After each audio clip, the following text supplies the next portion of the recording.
Hey folks, rinimt here, and welcome back to Saintess of the Golden Bow. Thank you to the developer for the access to the demo. We are off to a ball because we're the Saintess of the Golden Bow. So, let's go. The next evening, Linda gets me all dolled up for the grand ball the Empress is throwing in my name. At the ball, I find myself sitting at the table. I adjust my microphone a little bit and then I, bring it back to where it was. At the ball, I find myself sitting at the table, staring at the silverware I have no idea how to properly use. Celeste's memories aren't helping me much. The servant puts a salad in front of me and I pick up one of the forks. There's an offended gasp from my left. I look at the noble lady sitting next to me. She's almost purple in the face, staring down at the fork I'm holding. Wrong piece of cutlery then. I put it down and take another in my hand. I steal a sideways glance at the noble lady. She doesn't seem to be offended anymore. This one must be the right fork then. When everyone starts eating, I dig into the salad too, but it tastes like paper to me. I'm nervous. My hands are clammy. So you've become the Saintess, Lady d'Aquarius. Oh, I wasn't expecting this to be voiced. The man to my right, Duke George, if Celeste's memory serves me correctly, strikes up a conversation with me. He's a young duke and a powerful player on the battlefield of Lokari Empire's politics. I'll have to do my best not to say or do anything strange. Yes, despite my surprise, the Golden Bow has chosen me. Well, now that you carry such an important role, do you plan to improve your knowledge of etiquette? He points at my salad. Oh, come on, what am I doing wrong this time? Duke smiles, but his expression isn't unkind. You have no idea what you're doing wrong, do you? I don't. May I? He extends his hand to me, and when I don't protest, he touches my hand gently to modify the way I'm holding the fork. Oh, come on, George. You're spoiling the fun. The lady to my left has a cruel smile on her face. Shoot, I really was eating the salad wrong after all. My cheeks heat up from embarrassment, and suddenly I find it hard to breathe. For every kind person like Duke George is a cruel one like that lady here, a vulture just waiting for me to make a mistake. Now that I'm the Saintess, I'll be watched even more closely than Celeste was as a mere count's daughter. They're all going to be laughing for weeks about the way I ate the stupid salad. I just know it. Celeste's memory tells me that this incident won't be the first time she's ruined her reputation with a stupid mistake either. Excuse me. I can't be here anymore. I have to get fresh air or else I will hyperventilate. Are you okay? Duke George calls after me, but I walk quickly to the terrace. Once I'm away from the throne room, I run into the gardens. I stop only when I reach a small lake. Here, I put my arms around my frame, trying to control my breathing. Breathe, lean, in and out. In and out. Don't cry. Don't cry. You'll ruin the makeup Linda spent hours putting on you to make you look like a real noble lady. Didn't think I would run into you here. I turn around when I hear the voice. It's Noah. He's drawn the sword and his usual mocking demeanor is not present. He's completely serious when he suddenly puts his sword against my throat. My heart beats so loudly that it feels like it could jump out of my chest, this time from fear. Does Noah want to kill me? I wish I could just kill you and be done with it. He does. But why? Suddenly I remember the scene. I fangirled over it when I was reading the novel. This is a scene where Noah puts his sword to Levi's throat. It's overly dramatic, and most of the readers of the novel read it as a romantic interaction. We talked about the event for hours on the web novels forums. But now I think this setup is just ridiculous. I could take a step back at any time from the coldness of steel, and my neck would be safe. I give Noah a long stare. He's looking at me seriously, as if he is really pondering if he should harm me. I don't believe he actually will. I will entertain his antics for a while longer, just to see what he has to say to me. I want to know how much the scene changes with me being here instead of Levi. Why do you want me dead? Because you're the reason I have to go on the mission to kill the Demon Queen. And so soon. If anybody less capable than you had been chosen as the Saintess, Mother wouldn't have told us to leave within a mere month. I'm glad he thinks so highly of my archery skills, especially considering how little the nobles think of my etiquette skills, but he's wrong. I may not be as great at archery as you think. That fact would change nothing at this point. Mother is now convinced you can defeat the fiend. This is a suicide mission. None of us will come back from the quest. Even though I remember this line from the book, my eyes widen. How do you know we won't return? His words almost feel oddly like foreshadowing for what happens in the book. Noah seems to seriously believe what he's saying. 20 people going deep into demon-ravaged lands to enter the Demon Queen's castle and kill her. What could possibly go wrong? He's really convinced we're going to die on this quest. I can see the desperation in his eyes. Can't you convince your mother to postpone the day we leave or to increase the amount of people we can bring with us? I've already tried. She doesn't want to listen. It's almost as if she wants to set us up for failure. Oh, Noah, you're closer to the truth than you think. I can't tell him anything about his mother's plan to get rid of him. He would just grow suspicious if I, someone he barely knows, spouted such important information about his life. Should only tell him what's really going on with the Empress when, or if, we become friends during the quest. Look, I'm afraid of the mission too. But I don't want to give up. I won't just roll over and die. I'll keep fighting until the very end. No matter how the mission ends, I want to be sure I've done everything I can to fulfill my role properly. Noah's eyes widen. You're right. I can't just give up. I must also see the mission through until the end. I'm sure you'll do great on the quest. I hear you're a great fighter. Rumor has it you're difficult to talk to and don't have very good social skills. All I see here is a composed young woman who can compliment others. You're a mystery, Saintess.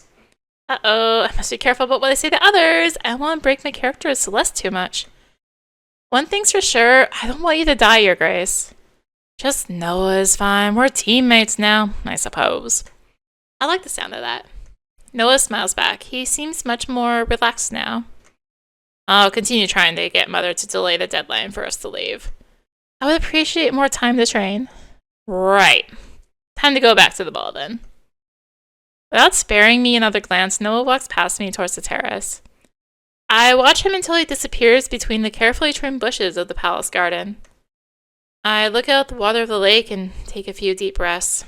I really hadn't expected Levi's scene with Noah to play out for me. I also didn't respond like Levi did. Our encounter didn't turn romantic at all. Yet my heart is beating quickly regardless because I'm still scared about so many things. The stress is catching up to me.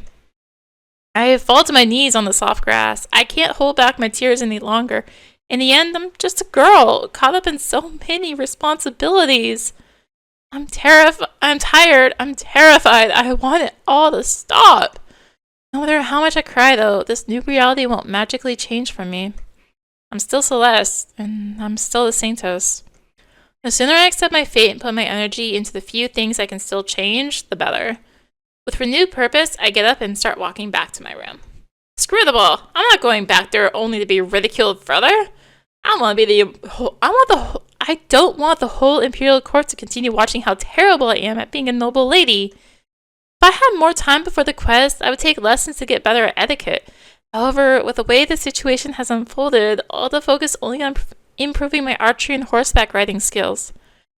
Besides, the future of the Empire doesn't depend on me knowing which fork to use for a salad, but it certainly does hang on me using the golden bow properly.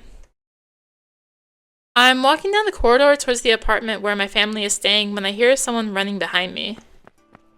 Celeste! Levi calls me by my first name, like he always does when it's just him and Celeste. And It's something the two of them agreed to do when they were younger. Levi stops before me and looks me up and down. Where have you been? I didn't notice when you left the throne room. You're not supposed to go anywhere without me. Father's orders, I know, I just forgot. I realized I've been thinking about how Levi would feel if I suddenly disappeared. Yet again. I'm not concerned about failing to follow his orders. I'm genuinely worried about you. He blushes and looks away. My heartbeat quickens. Why though? Celeste has no romantic feelings toward Levi. But do I?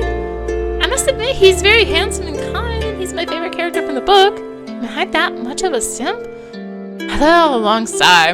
Levi looks back at me with a worried expression, and he looks me up and down again. You're all right, are you not? He focuses on my face and frowns. You've been crying. He must notice my smudged makeup. I was, but I feel better now. What made you cry? When I see the sincere worry on Levi's face, I want to tell him the truth. I'm just overwhelmed by suddenly becoming the Saintess, by having to carry the burden of saving the whole empire. Look down, tears welling up in my eyes again. Celeste. Look back up to see Levi staring at me with love and adoration. It hurts being on the receiving end of such feelings, knowing that they aren't really for me. No matter what happens, know that I'll always stay by your side. I'm sorry to drag you into this quest with me. He would have been caught up in this mess anyway if he were the saint, but now he's coming along anyway as Celeste Knight. What if Levi dies protecting me? My heart feels heavy. I'll do my best to get as strong as possible. Don't say that. I swore to always protect you, did I not? Back when I became your knight. Remember? I recall Celeste's memory of that time. They were both 14 back then, and Levi took a knee in front of her and swore he would protect her until death did them part. He made this vow with such sincerity and fervor. Yet I'm not the one whom he swore to always stay beside. That person was Celeste. So he should be free of the oath since Celeste is kind of dead. I can't tell him the truth though. On the spur of a moment, I gesture towards Levi. Lean down, please. You're too tall. Too tall for what? Levi gives me a puzzled look, but complies with my request. I press up on my toes and kiss him on the cheek, not as Celeste, but as Celine, because I genuinely feel grateful to him and don't know how else to express myself right now. Celeste? Levi blushes a deep red and gets flustered. Only when I lean back and smile at him do I realize I shouldn't be doing something so intimate to a man who loves a woman who once inhabited this body. I might be sending him the wrong message. I'm sorry. Don't be sorry. I just wanted to express my gratitude. I let out a sigh. You always do your very best to protect me. Thank you, Levi. You're welcome, but it's my job to take care of you. I know you're not doing it just because it's your job. Levi gives me a startled look. I turn around and start walking towards my room before he can reply. Let's go, Levi. We need to rest. Training starts tomorrow. Thank you for playing Saintess of the Golden Bow demo. Stay tuned for more updates in the near future. Oh. Okay. I guess that's that. Interesting. Small little typo I spotted there at the end, but interesting.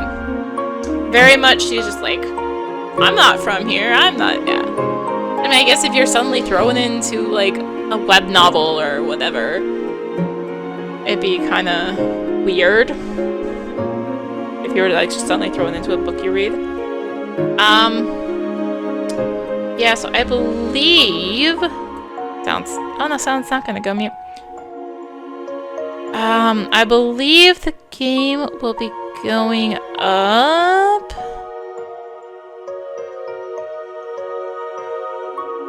on...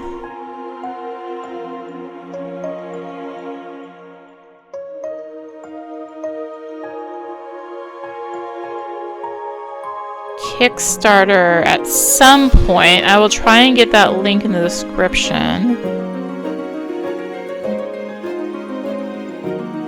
I was just trying to see if I can find that date, but I don't see anything. So, yeah. That will do it for now. Again, thank you to the developer for the access to the demo for the game. I believe the demo is also going out for Next Fest. Steam Next Fest, February 25. So, yeah. Thank you for watching. If you enjoyed the video and the short little demo series, consider tossing a like, comment, subscribe, maybe click that bell for notifications. Also be sure to check out the description below. Various links, social media, Discord, come hang out, get notifications there as well. And until next time, this is rinimt signing out. Bye!